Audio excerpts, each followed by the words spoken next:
ஸ்ரீவில்லிபுத்தூரில் இருக்கோம். எண்ணெய் உற்சவம் நடந்துட்டுருக்கு.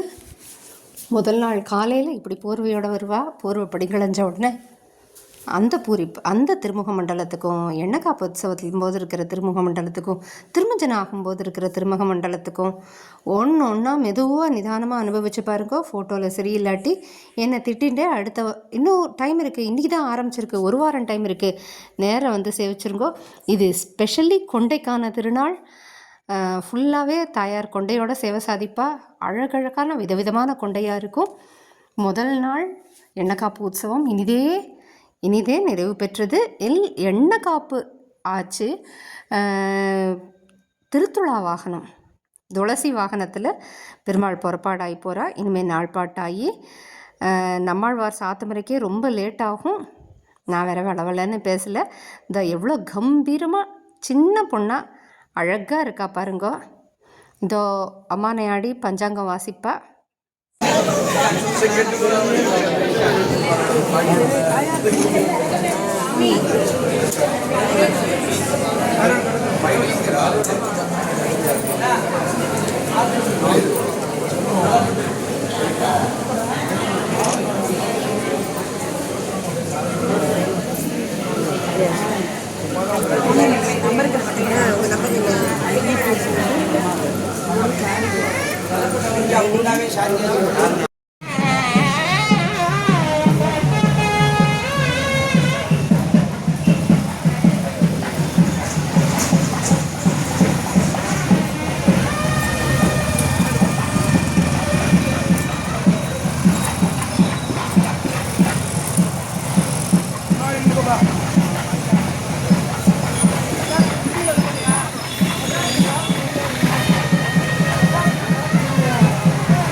தேட மாட்டேங்கிறாங்க.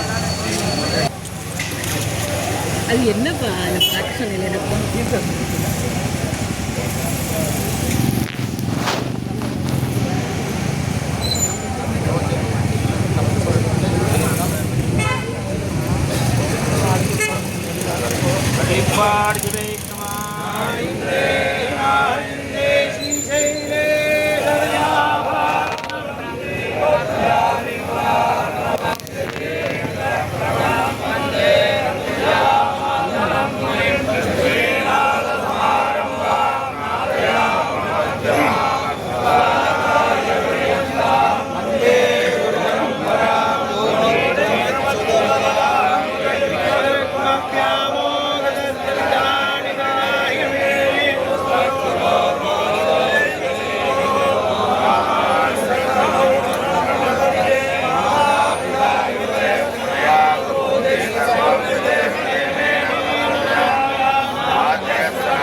முடிஞ்சு கிளம்புறா.